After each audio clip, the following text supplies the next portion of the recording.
Hi everyone, welcome to SlimChat 85 I think. So good morning. Still drinking my first cup of tea of the day and contemplating the busy going out and all that stuff that I've got to do.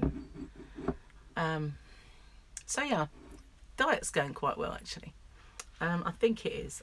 I don't know in terms of results at all. Usually find that I do have scale victories by now, but the only non-scale victory I can come up with is the fact that I do not feel bloated at all ever. So that's one good thing.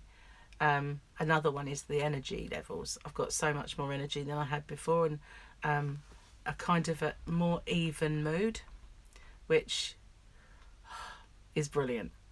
Because my mood was going up and down. I don't know if that was down to blood sugar or what it was down to, but you know, now it's gone. Thank goodness for that.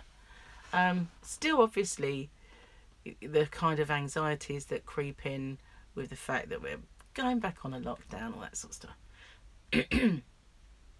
And the fact that I'm selling my house, and I met the people who want to buy it yesterday. As I say, met them, I arrived as they were leaving, but I saw them and they were really excited. So fingers crossed it all goes swimmingly with that.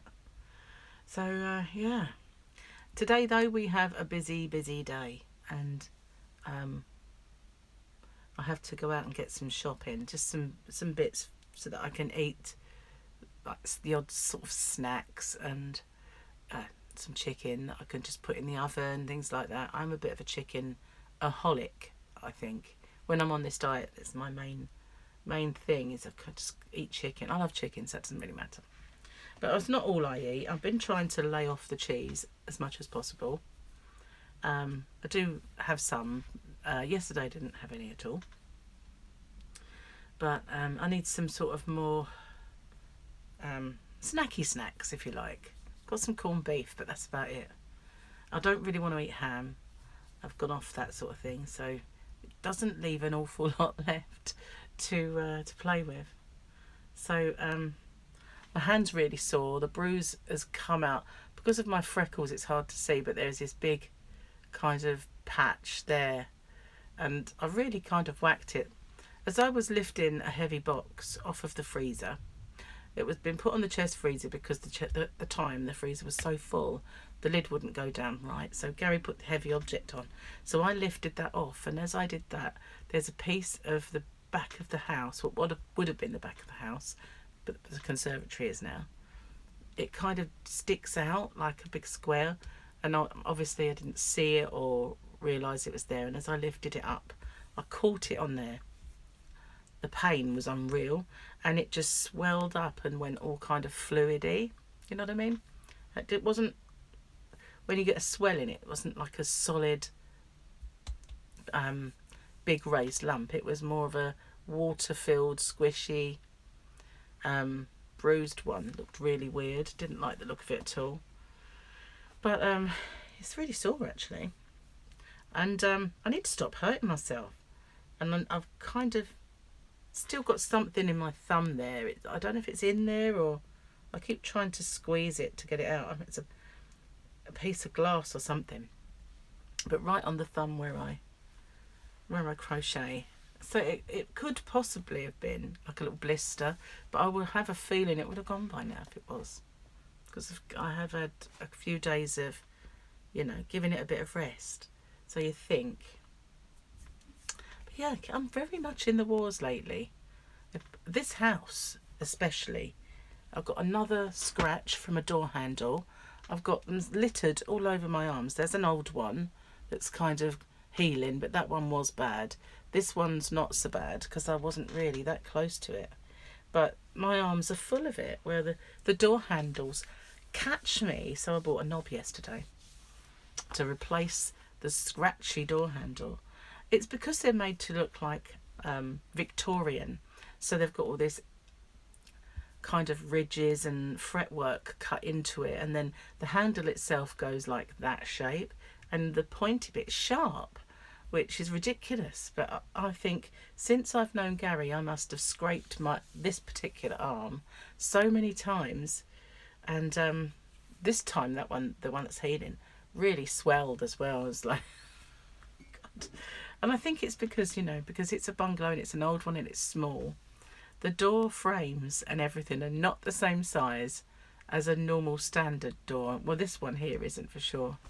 And it also, the doors tend to, if you open them, they tend to kind of close a bit, because we're on a hill. There's a little bit of, not subsidence, but it's an old house that's wonky.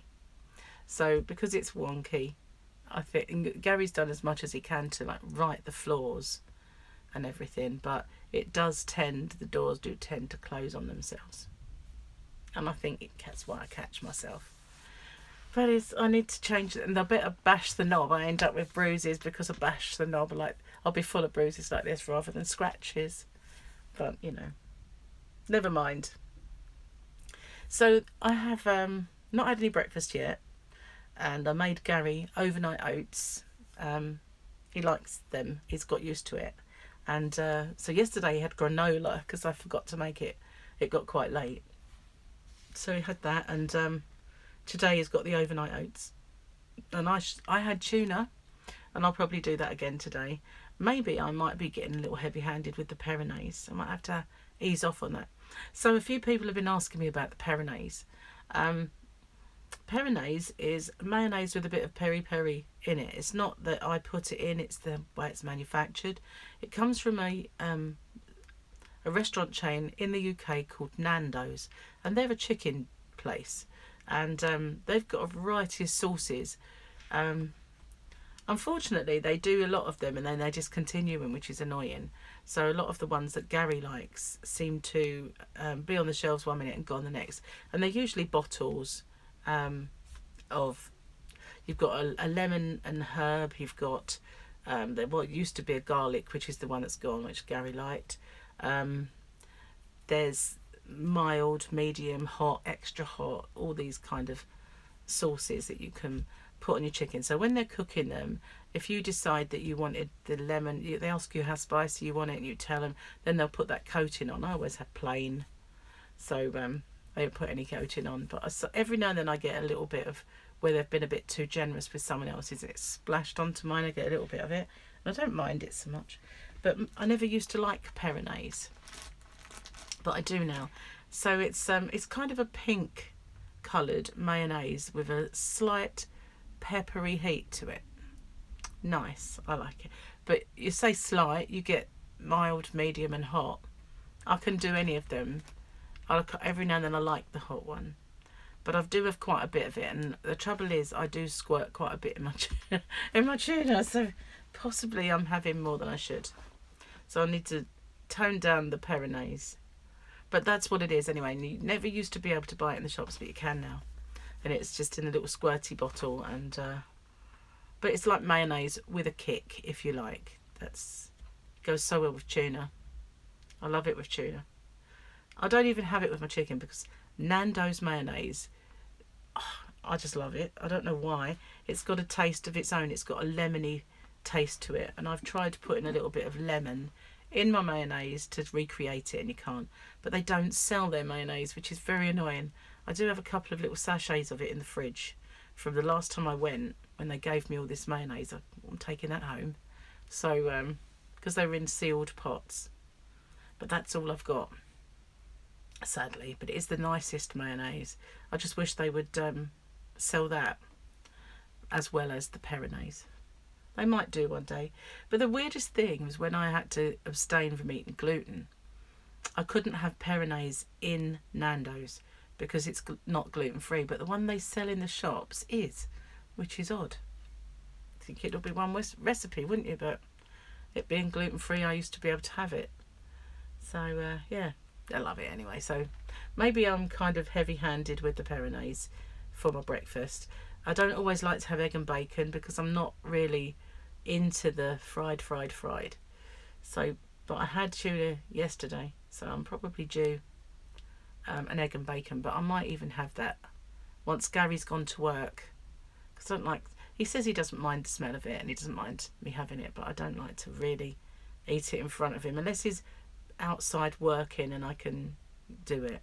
But I've got two kind of cooked chicken legs that I need to eat, so I'll have they're not massive, so they'll probably be lunch, and then when he's gone to work I'll have sausage, egg, bacon and mushrooms.